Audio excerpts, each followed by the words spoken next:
everyone. Today I'll discuss about dielectric and polarization. So first of all, what is dielectric? Dielectric is an insulating material. एक insulating material है. तो हम लोग जानते हैं material basically two types होता है, दो तरह का होता है. First one is the conductor and other one is the insulator. तो हम लोग इसी मटेरियल को बोलते हैं हम लोग dielectric. Insulating material is the dielectric. अब डाइलेक्ट्रिक भी दो तरह का होता है. There are two type of dielectrics. First one is the polar and other one is the non polar. अब पोलर किसको बोलेंगे और नॉन पोलर किसको बोलेंगे? क्योंकि इसका सारा मटेरियल जो है सो क्लोजली बाउंडेड होता है हमारे ये किसी भी इंसुलेटिंग मटेरियल के न्यूक्लियस में, क्योंकि इसके पास फ्री चार्जेस होते ही नहीं है और कंडक्टर के पास फ्री चार्जेस होता है. तो पोलर किसको बोलेंगे, नॉन पोलर किसको बोलेंगे? इंसुलेटिंग मटेरियल में भी पोलर होता है और नॉन पोलर होता है. तो उसका भी एग्जांपल भी आपको मैं बताऊंगा कि आखिर कौन सा पोलर होगा और कौन सा नॉन पोलर होगा. तो पोलर हम लोग उसको बोलते हैं जो डाइपोल मोमेंट को एग्जिस्ट करता है. डाइपोल मोमेंट आप लोग जानते होंगे. डाइपोल मोमेंट जो डाइपोल मोमेंट को एग्जिस्ट करता है, यदि डाइपोल मोमेंट एग्जिस्ट कर रहा है that is a polar dielectric. और यदि डाइपोल मोमेंट को एग्जिस्ट नहीं करे, डाइपोल मोमेंट को एग्जिस्ट नहीं करता है, that is the non polar. ठीक है. तो डाइपोल मोमेंट को किस तरह से एग्जिस्ट करता है उसको जानते हैं. इसका कुछ एग्जांपल होगा इस मटेरियल का. तो इसका एग्जांपल है, जैसे इसका एग्जांपल हम लोग लिखते हैं यहाँ पे कि पोलर का कुछ एग्जांपल्स हैं. First one is H2O. H2O is the first one example. Second one is the HCl and third one is the NaCl. हम तीन एग्जाम्पल यहाँ पे लिए हैं. तो किसी का भी तुम स्ट्रक्चर बना के देख सकते हो. तो हम लोग मान लो NaCl का स्ट्रक्चर बनाते हैं यहाँ पे. तो कुछ इस टाइप से बनेगा. ये देखो, एक हम लोग लिए फर्स्ट Na का ले लेते हैं यहाँ पे और दूसरा ले लेते हैं Cl. तो ये माइनस Cl माइनस होता है, ये तो एक्सेप्टर होता है. ये प्लस होगा क्योंकि डोनेट करता है Na. तो हमारे पास देख रहे हैं दो है, एक प्लस है एक माइनस है. Na प्लस और Cl माइनस. तो इसका जो सेंटर ऑफ मास होता है, यदि हम मान लें कि इसका सेंटर ऑफ मास यहाँ पे प्लस और इसका सेंटर ऑफ मास यहाँ पे है माइनस, तो इसमें होगा क्या कि दोनों का सेंटर ऑफ मास, सोडियम का सेंटर ऑफ मास यहाँ पे और क्लोरीन का सेंटर ऑफ मास यहाँ पे है माइनस में, एक प्लस में. तो ये दोनों के बीच में जो डिस्टेंस है यहाँ से यहाँ तक का डिस्टेंस d के बराबर होगा. और यहाँ d जो है उसको हम लोग मान लें 2a के बराबर. d जो है वो किसके बराबर है? 2a के बराबर. और हम लोग जानते हैं डाइपोल का क्या डेफिनेशन है, product of any one charge into distance. हम लोग डाइपोल पहले भी रीड कर चुके हैं. P is equals to Q into 2a के बराबर, इसके बराबर है. और ये 2a जो है सो इस डिस्टेंस के बराबर है. मतलब ये दोनों के बीच में देखो डायरेक्शन किधर है, नेगेटिव टू पॉजिटिव होगा डाइपोल मोमेंट. तो ये क्या है ना कि ये इसका सेंटर ऑफ मास यहाँ पे है, इसका सेंटर ऑफ मास यहाँ पे है. मतलब इसका ये जो है सो इससे अट्रैक्ट होने की कोशिश करेगा किधर, माइनस से प्लस की तरफ. मतलब इसका डायरेक्शन जो होगा कुछ इस वे में होगा, नेगेटिव टू पॉजिटिव. मतलब ये डाइपोल यहाँ पे क्रिएट कर रहा है. मतलब इसमें डाइपोल मेरा एग्जिस्ट कर रहा है. यदि डाइपोल एग्जिस्ट कर रहा है तो हम 100% कह सकते हैं कि this is the polar dielectric. But इसमें नहीं करता है. कैसे नहीं करता है उसके बारे में हम लोग जानते हैं. इसमें बोलते हैं कि dipole moment does not exist. But इसका एग्जांपल कौन कौन सा हो सकता है? मटेरियल का एग्जांपल. इसका एग्जांपल है हमारे पास हाइड्रोजन है, ऑक्सीजन है और कार्बन डाइऑक्साइड है. तो लिख सकते हैं यहाँ पे hydrogen H2, oxygen O2 and carbon dioxide CO2. तो आप यहाँ पे ले सकते हो, ऑक्सीजन ले लेते हैं हम लोग. ऑक्सीजन लेके देखते हैं कि इसका स्ट्रक्चर किस टाइप से बनता है. तो ऑक्सीजन लेते हैं. एक आपका ये पहला बन गया फर्स्ट ऑक्सीजन. दो ऑक्सीजन O2 है हमारे पास, तो एक को लिखेंगे यहाँ पे. अनदर वन और इसी से साथ बनाओ कुछ टाइप से बॉन्डिंग के साथ. यहाँ पे ऑक्सीजन, दो ऑक्सीजन हमारे पास हो गया. अब दोनों का जो सेंटर ऑफ मास होगा, तो इसका सेंटर ऑफ मास हम देखें तो यहाँ पे है प्लस और इसका भी क्या होगा प्लस. दोनों प्लस में है, देख सकते हो. तो सेंटर ऑफ मास ये नहीं बोल सकते हैं इसको, क्योंकि एक ऑक्सीजन का सेंटर ऑफ मास यहाँ पे, इसका सेंटर ऑफ मास यहाँ पे है. लेकिन यहाँ पे क्या था कि इसका सेंटर ऑफ मास यहाँ था, इसका सेंटर ऑफ मास यहाँ था. लेकिन इसमें क्या है कि इसका दोनों के लिए सेंटर ऑफ मास एक हम लोग को यहाँ पे कंसीडर करना पड़ेगा कि कहाँ पे इसका सेंटर ऑफ मास हो सकता है. तो हम लोग कंसीडर करते हैं कि इसका सेंटर ऑफ मास यहाँ पे है, इसका सेंटर ऑफ मास यहाँ पे है. लेकिन ऑक्सीजन में होता क्या है, एक पॉजिटिव है यहाँ पे, मान लो इसको पॉजिटिव है, इसके अराउंड और भी तो इसका फ्री चार्जेस हैं. ऑक्सीजन के पास तो फ्री चार्जेस हैं. तो फ्री चार्जेस कौन से हैं? नेगेटिव. नेगेटिव कितना हो जाएगा? 6 नेगेटिव होंगे, क्योंकि 2 इंटू ऑक्सीजन जानते हैं टोटल क्या होता है 8 एटॉमिक नंबर. तो इसका होता है 2 and 6. तो 6 इसका फ्री इलेक्ट्रॉन्स है. तो 6 फ्री इलेक्ट्रॉन्स इसके साथ इधर होंगे कुछ टाइप से सराउंडिंग में. इसका यहाँ भी देख लो 6 इसमें भी होगा. तो ये पूरा माइनस का और इधर का माइनस का सबका सेंटर ऑफ मास यहाँ पे ही. इसका मतलब क्या है ना, सिंपल सा, सिंपल सा है कि यदि हम डाइपोल में देखें तो डाइपोल में जो एग्जिस्ट करता है कुछ इस टाइप से करता है, प्लस यहाँ पे होता है, माइनस यहाँ पे होता है, ठीक है, ये दोनों का भी टच एक दूसरे से नहीं करते हैं, ठीक है।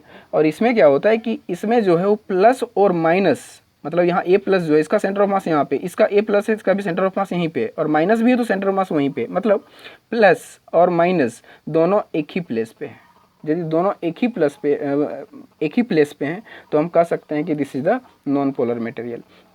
यदि ऐसा होता है तो प्लस माइनस दोनों एक दूसरे को नेगलेक्ट कर देगा, इसके बीच में जो डिस्टेंस है, जो यहाँ पे डिस्टेंस हम यहाँ कंसिडर किए हैं डी, इसका डी क्या हो जाएगा, जीरो के बराबर, मीन्स इसका जो 2a होगा वो क्या होगा, जीरो के बराबर हो जाएगा। मतलब डाइपोल का हम लोग जो जानते हैं फार्मूला q इंटू 2a, जब q तो है हमारे पास बट इसका डिस्टेंस क्या है, जीरो है, मतलब डाइपोल यहाँ पे क्या होगा, जीरो। यदि डाइपोल मोमेंट एग्जिस्ट नहीं करता है then we can say this is the non polar.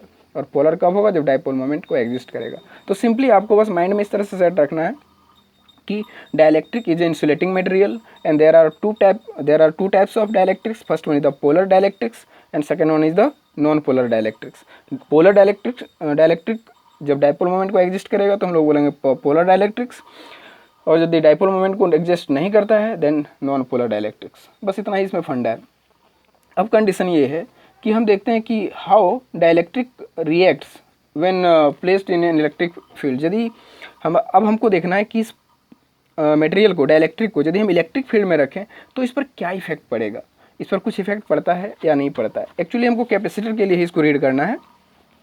यदि हम कैपेसिटर के बीच में, मान लो पैरेलल प्लेट कैपेसिटर तो हम लोग पढ़ चुके हैं, पैरेलल प्लेट कैपेसिटर, और इसके मीडियम के बीच में यदि हम एक इंसुलेटिंग मटेरियल मतलब डाइलेक्ट्रिक को रख दें तो इसमें क्या होता है कि इसका कैपेसिटी जो है, कैपेसिटेंस, वो बढ़ जाता है।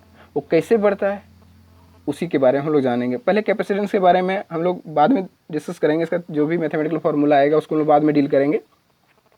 बट सबसे पहले हम लोग को देखना है कि क्या इफेक्ट पड़ता है जब डाइलेक्ट्रिक को, एक डाइपोल, किसी भी डाइलेक्ट्रिक को जब हम लोग इलेक्ट्रिक फील्ड में रख दें, एक्सटर्नल इलेक्ट्रिक फील्ड में रख दें। तो देखो हम लोग एक प्लेट बनाते हैं कुछ टाइप से, सेम इसी टाइप से हमारे पास है एक प्लेट, इधर पॉजिटिव ले लो, इस साइड एक पहला प्लेट लेते हैं, दिस वन प्लेट, और इस प्लेट को हम लोग मान लेते हैं this one plate is the positive plate, इस साइड को पॉजिटिव प्लेट, और वन अनदर वन प्लेट ले लेते हैं इस साइड,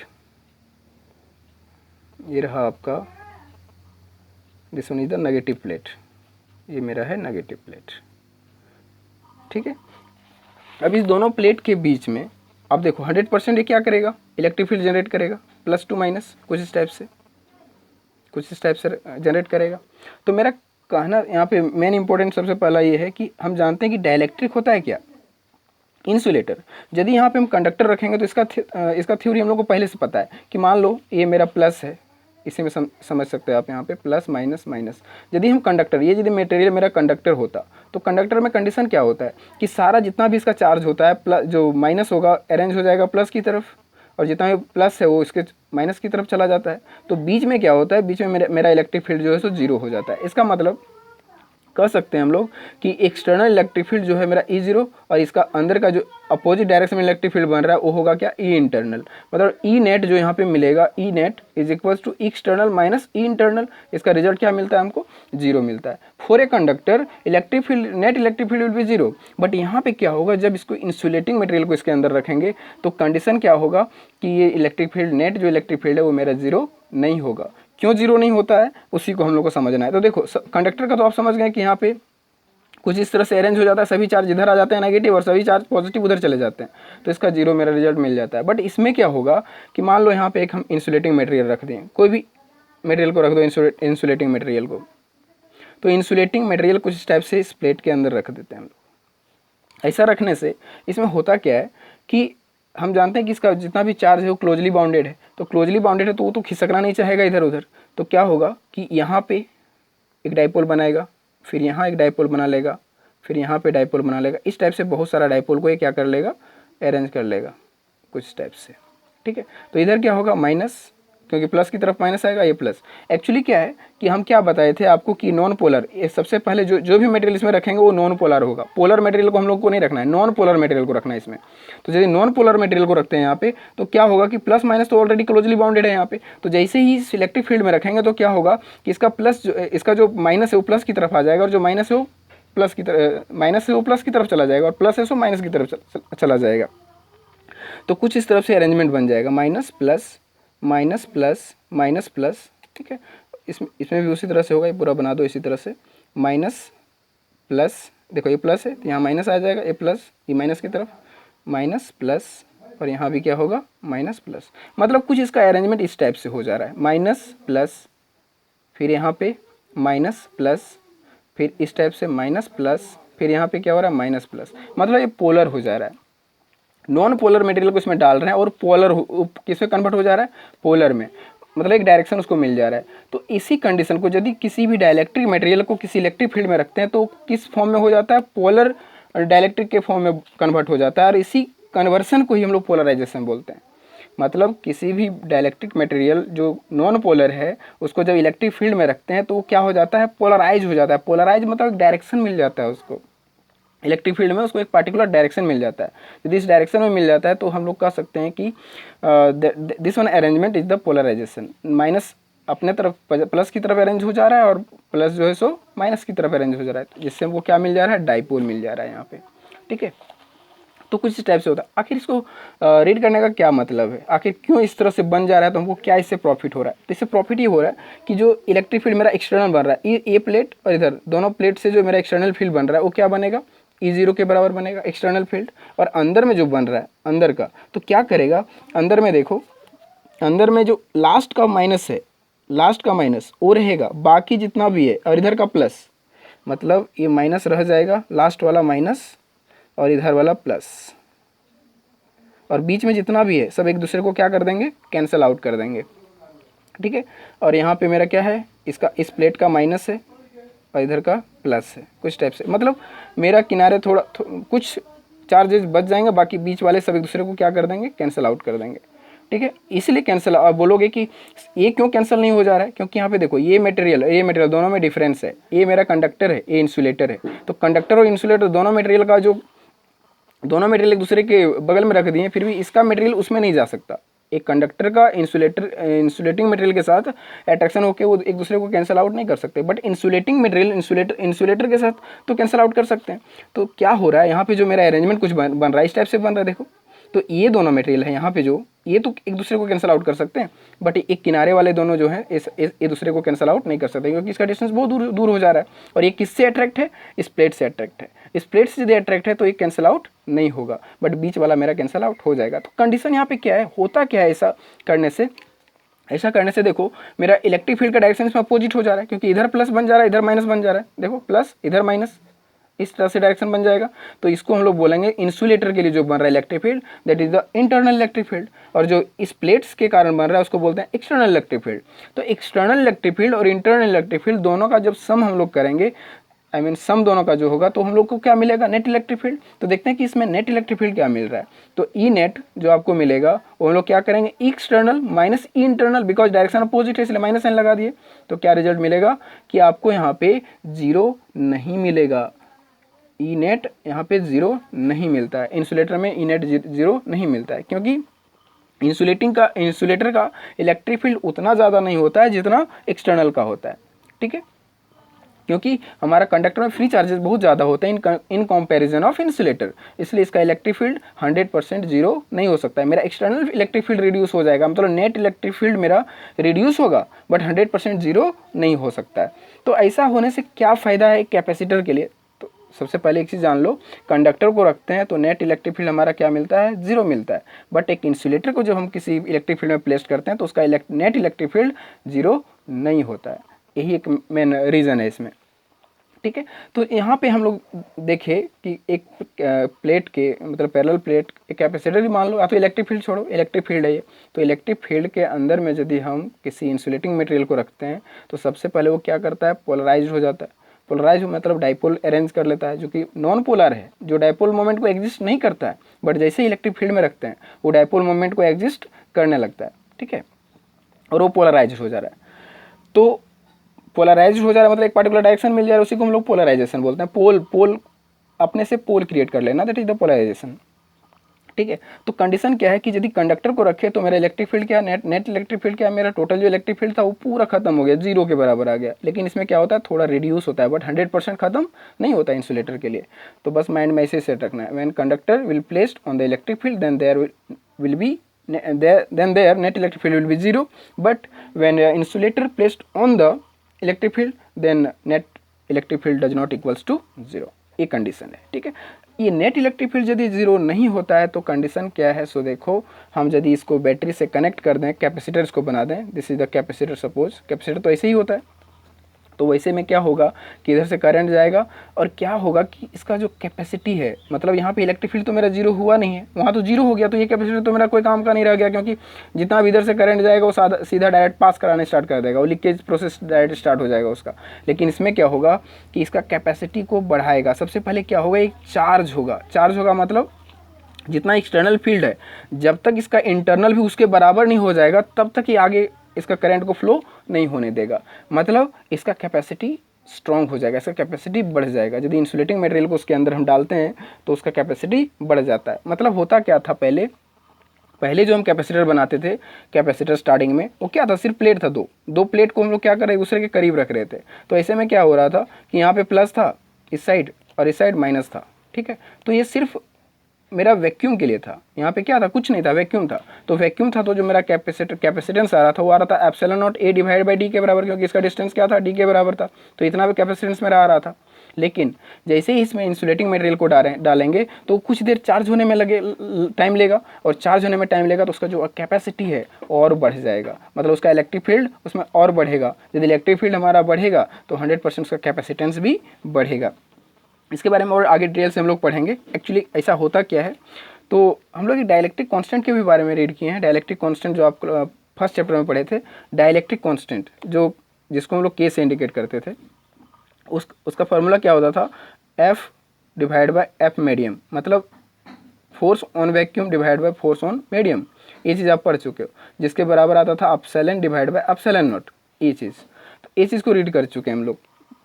तो ये डाइलेक्ट्रिक कांस्टेंट यहाँ भी हम लोग इलेक्ट्रिक फील्ड के लिए भी यूज़ कर सकते हैं। देखो किस तरह से, एक बेसिक फार्मूला यहाँ पे देख लो। इसका फार्मूला होगा कि ई नेट इलेक्ट्रिक फील्ड जो है यहाँ पे, net electric field is equals to, हम यहाँ फार्मूला लिख सकते हैं कि extra electric field for vacuum divide by dielectric constant. मतलब ये डाइलेक्ट्रिक जो डाले हैं यहाँ पे हम लोग, दिस वन डाइलेक्ट्रिक कांस्टेंट, इसका एक फिक्स वैल्यू है, मतलब डिफरेंट मटेरियल का के जो है वो डिफरेंट होगा। मतलब this one value will be different for different materials. तो यदि ये डिफरेंट होगा तो हमारा नेट इलेक्ट्रिक फील्ड भी क्या होगा, डिफरेंट होगा। मतलब आप देख सकते हो यहाँ पे कि मान लो के का वैल्यू हमेशा आपको ग्रेटर देन 1 लेना है, ग्रेटर देन 1 लेना है। नेगेटिव में लोगे तो इलेक्ट्रिक फील्ड फिर तो हमारा यहाँ पे इफेक्ट पड़ जाएगा। इसलिए dielectric constant will always positive, हमेशा पॉजिटिव वैल्यू यहाँ पे लेना पड़ता है हम लोग को। तो देखो के का वैल्यू जितना लेंगे, ये मेरा क्या एक्सटर्नल इलेक्ट्रिक फील्ड है, एक फार्मूला है ये मेरा, इसको हम प्रूव करेंगे अगला नेक्स्ट लेक्चर में, इस चीज़ को हम प्रूव करके आपको दिखाएंगे। एक फार्मूला यहाँ पे जो दिख रहा है आपको, एक्सटर्नल डिवाइड बाई के इज द डाइलेक्ट्रिक कांस्टेंट। यदि आप डाइलेक्ट्रिक कांस्टेंट का वैल्यू, मान लो एक्सटर्नल इलेक्ट्रिक फील्ड हमारा 100 है या तो 1000 है, मान लो 1000 है और के का वैल्यू 2 है, तो इलेक्ट्रिक फील्ड मेरा हो क्या रहा है, जो एक्सटर्नल इलेक्ट्रिक फील्ड है, मतलब नेट इलेक्ट्रिक फील्ड जो है वो किसके बराबर आ जा रहा है मेरा, 500 के बराबर।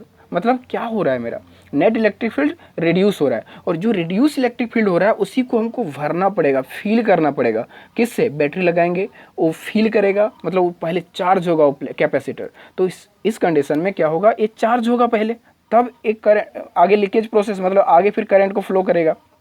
मतलब स्टार्टिंग में वैक्यूम में था, तो नेट मेरा जो यहाँ नेट इलेक्ट्रिक फील्ड था वो डायरेक्ट जीरो आ जा रहा था, ठीक है, नेट इलेक्ट्रिक फील्ड जो जीरो आ रहा था, क्योंकि यहाँ से बैटरी से कनेक्शन देंगे और डायरेक्ट करंट को फ्लो करना स्टार्ट कर देगा। बट यदि हम इंसुलेटिंग मटेरियल को डालते हैं तो देखो सिर्फ रिड्यूस कर रहा है इलेक्ट्रिक फील्ड को, एक्सटर्नल इलेक्ट्रिक फील्ड को क्या कर रहा है, वो कम कर रहा है, और जितना कम हो रहा है उसकी भरपाई कौन करेगा, ये बैटरी जो लगाएंगे वो इसको भरपाई करेगा। मतलब ये पहले चार्ज होगा, और चार्ज होगा तो 100% इसका जो है सो कैपेसिटी बढ़ेगा, कैपेसिटेंस बढ़ेगा। तो किसी भी इंसुलेटिंग मटेरियल को किसी भी मीडियम में डालते हैं तो इसका कैपेसिटी बढ़ता है, ठीक है।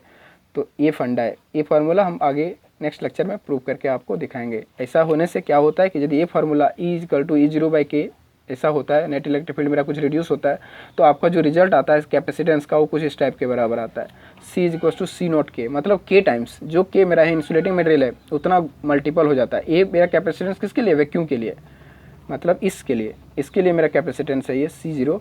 और यदि हम इंसुलेटिंग मटेरियल डालते हैं तो K के मल्टीपल इसका कैपेसिटेंस क्या होता है, बढ़ जाता है। मतलब सिंपल है, इतना हमको यहाँ पे डिस्कस करने का मेन मोटिव है कैपेसिटर के बारे में ही।